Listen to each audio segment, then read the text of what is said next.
لبوں سے کام میں اپنے یہ صبح و شام لیتا ہوں، لبوں سے کام میں اپنے یہ صبح و شام لیتا ہوں، کبھی تنہائیوں میں تو کبھی سرعام لیتا ہوں۔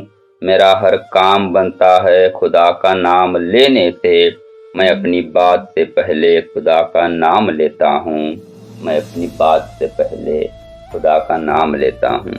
السلام علیکم۔ جناب ام ہانی کے گھر سے مسجد اقصیٰ تک، مسجد اقصیٰ سے پہلے آسمان تک، پہلے سے دوسرے، دوسرے سے تیسرے، تیسرے سے چوتھے، چوتھے سے پانچویں، پانچویں سے چھٹے اور چھٹے سے ساتویں آسمان تک، اور پھر ساتویں آسمان سے سدرۃ المنتہا تک، پھر سدرۃ المنتہا سے عرش عظیم تک، پھر عرش سے کرسی تک، پھر کرسی پر 70,000 پردوں کو اٹھا کر جب اللہ رب العزت اور جناب رسول کریم احمد مجتبیٰ حضرت محمد مصطفیٰ صلی اللہ علیہ وسلم کی ملاقات ہوئی، تو اس وقت اللہ رب العزت نے رسول کریم صلی اللہ علیہ وسلم کو جو تحفہ عطا کیا، اس تحفے کو نماز کہتے ہیں۔ سامعین کرام، آپ میرے موضوع تک پہنچ ہی چکے ہوں گے۔ میرا نام غفور اقبال مومن ہے۔ میں آپ کے سامنے نماز کی اہمیت اس عنوان پر اپنے الفاظ رکھنے کی جسارت کر رہا ہوں۔ مجھے امید ہے آپ بغور سماعت فرماؤ گے۔ ملتی ہے دو جہان میں عزت نماز سے، ملتی ہے دو جہان میں عزت نماز سے، بے چین دل کو ملتی ہے راحت نماز سے۔ اللہ سے ملنا ہے تو آؤ پڑھو نماز، ملتی ہے حق تعالیٰ کی قربت نماز سے، ملتی ہے حق تعالیٰ کی قربت نماز سے۔ وہ نماز ہی ہے جو ہمارے نبی کے آنکھوں کی ٹھنڈک ہے، وہ نماز ہی ہے جس کے سبب مومن مومن معلوم ہوتا ہے اور کافر کافر معلوم ہوتا ہے۔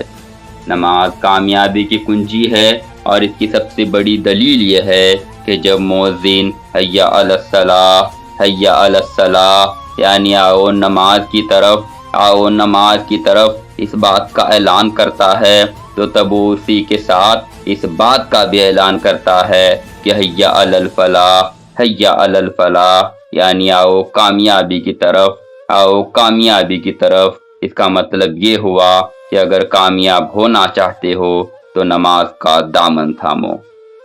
نماز ہمیں اللہ کے سامنے جھکنا سکھاتی ہے، نماز ہمیں اللہ سے مانگنا سکھاتی ہے، نماز ہمیں اللہ سے امید رکھنا سکھاتی ہے، نماز ہمیں گناہوں سے بچنا سکھاتی ہے، نماز ہمیں صاف ستھرا رہنا سکھاتی ہے۔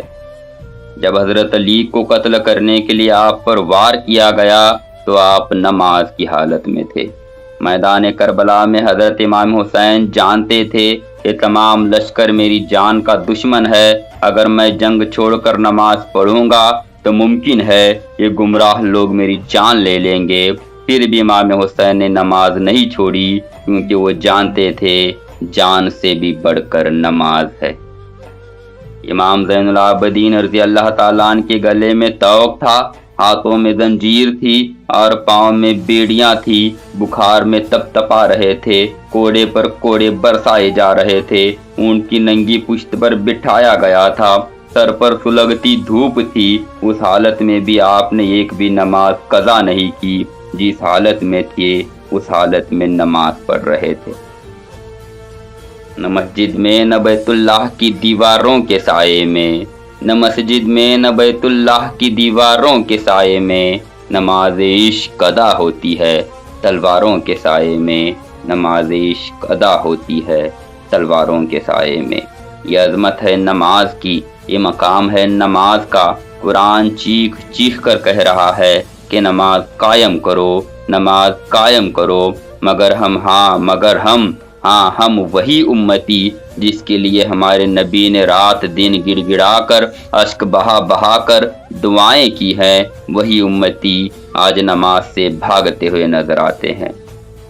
ایک وقت تھا کہ تمام عمر میں صرف ایک نماز قضا ہو رہی تھی، تو حضرت علی کو اتنا افسوس ہوا، اتنا اشکبار ہوئے، اتنا روئے کہ ان کی تڑپ اور نماز سے محبت دیکھ کر ہمارے نبی صلی اللہ علیہ وسلم نے اللہ سے دعا کی سورج کو اشارہ کیا اور سورج کو پھر سے وقت عصر پر بلا لیا اور علی نے نماز پڑھی۔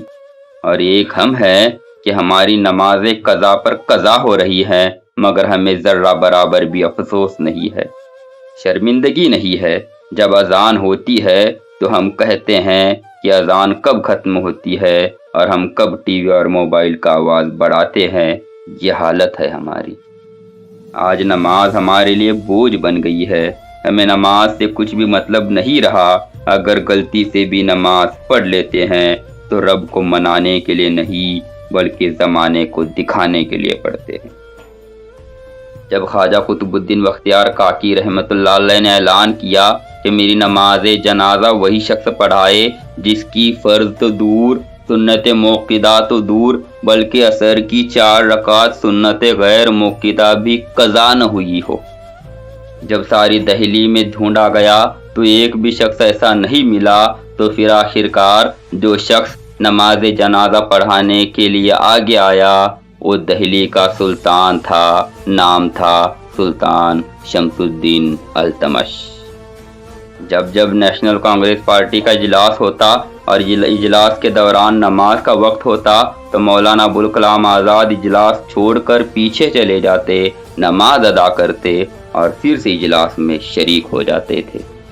یعنی مجھے یہی کہنا ہے کہ جب تک ہم نے نماز کا دامن تھاما تھا، حکومت نے ہمارے قدم تھامے تھے، ہم ساری دنیا میں حکومت کرتے تھے، اور جب سے ہم نے نماز چھوڑ دی ہے ہم ذلیل ہو گئے ہیں، خوار ہو گئے ہیں، غلام ہو رہے ہیں، کفار ہم پر حکومت کر رہے ہیں۔ اگر ہم چاہتے ہیں ہم پھر سے زمانے پر حکومت کریں، پھر سے وہ کھویا ہوا وقار حاصل کریں، پھر سے دین و دنیا میں عزت حاصل کریں، تو ہمیں نماز اور صرف نماز ہی کا دامن تھامنا ہوگا۔ بس ایک شعر کے ساتھ میں اپنی جگہ لینا چاہتا ہوں۔ تو بے نیاز ہے تو نیازی بنا مجھے، تو بے نیاز ہے تو نیازی بنا مجھے، یا تو شہید کر دے یا غازی بنا مجھے، صدقے میں مصطفیٰ کی دعا کر میری قبول، صدقے میں مصطفیٰ کی دعا کر میری قبول، یا رب ذوالجلال نمازی بنا مجھے، یا رب ذوالجلال نمازی بنا مجھے۔ اللہ حافظ۔